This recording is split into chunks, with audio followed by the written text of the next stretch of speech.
Environ 250 chefs de village, de cantons et de tribus venus des départements de Dimbokro, Bokanda et Kwasi-Kwasi-Kro ont répondu à cet appel du ministre Kwadio Konan-Bertin venu solliciter leur onction afin de réussir sa mission de réconciliation en Côte d'Ivoire.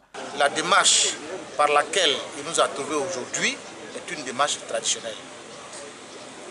Depuis la rencontre avec le directoire de la Chambre des rois à Yamoussoukro, après la rencontre avec la Cour royale à Sakassou, aujourd'hui, il se trouve en famille. En famille avec nous pour dire que la confiance que le président de la République, son Excellence Alassane Ouattara, a bien voulu nous confier, cette mission-là est la nôtre. Il est venu nous la confier. Il a fait de nous chacun, à son niveau, dans son village, dans son canton, dans sa tribu, il a fait de nous des ministres de la réconciliation. Au point que c'est un engagement que nous prenons. Nous avons dit oui en face de tout le peuple du Zizi, mais en face de la Côte d'Ivoire. Pour Kwadio Konan-Bertin, l'approbation des têtes couronnées est un pas important dans sa mission de préservation de la paix et de la cohésion sociale en Côte d'Ivoire. Nous sommes à Dimbokro avec le responsable de l'ensemble des chefs. Que le fils leur dise officiellement la mission que le président de la République lui a confiée. Je suis donc venu leur dire clairement qu'en réalité, c'est eux, les vrais ministres de la réconciliation.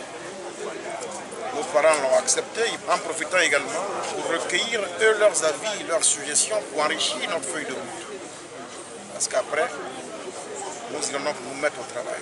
Kwadio Konan-Bertin a clamé haut et fort son appartenance au PDCI RDA, revenant sur sa candidature à la présidentielle d'octobre 2020. Kwadio Konan-Bertin l'assume et dit l'avoir fait afin de sauver la Côte d'Ivoire de nouveaux troubles. Kwadio Konan-Bertin invite les populations ivoiriennes à participer dans la paix et dans le calme aux élections législatives du 6 mars. Que les chefs qui doivent jouer les arbitres puissent aider leurs enfants à compétir dans la démocratie, dans le pluralisme, sans accroc, sans agression aucune, ni verbale, encore moins physique. Que ces élections du 6 mars, et là je m'adresse à tous les Ivoiriens, ne viennent pas perturber encore ce climat de paix qui se dessine à l'horizon. Que ces élections se déroulent dans un environnement apaisé et que partout les meilleurs gagnent. Pour réussir sa mission, le ministre de la Réconciliation, Kwadio Konan-Bertin, entend travailler en bonne intelligence avec tous les acteurs politiques de Côte d'Ivoire.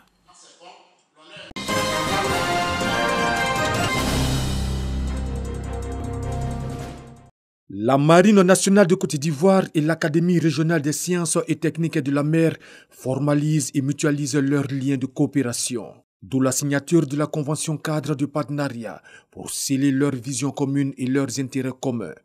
Nous voulons bien profiter vraiment de votre expérience, votre expertise, de vos infrastructures pour la formation de notre personnel au niveau du contenu du accord cadre.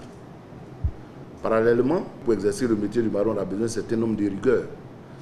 Et tout ce que vous formez au niveau de l'académie, leur métier dédié, c'est le métier de la mer, qui s'exerce dans un environnement hostile qu'est la mer. Ils sont parfois aussi exercés sur des plateformes qui exigent une certaine rigueur, une certaine discipline, quand surtout il faut les faire partir jusqu'à thé et pouvoir survivre aussi dans ce milieu. Ce partenariat va donc nous amener à fédérer davantage les capacités de nos deux institutions en vue d'outiller chacun pour la mise en œuvre de sa stratégie de développement et, in fine, accompagner le gouvernement dans son programme de développement. Je suis convaincu que nos efforts conjugués permettront de relever encore plus de challenges. L'intérêt de cette approche de formalisation de coopération réside dans le fait d'accroître l'envergure et la cohérence de nos actions pour plus d'efficacité et de résultats.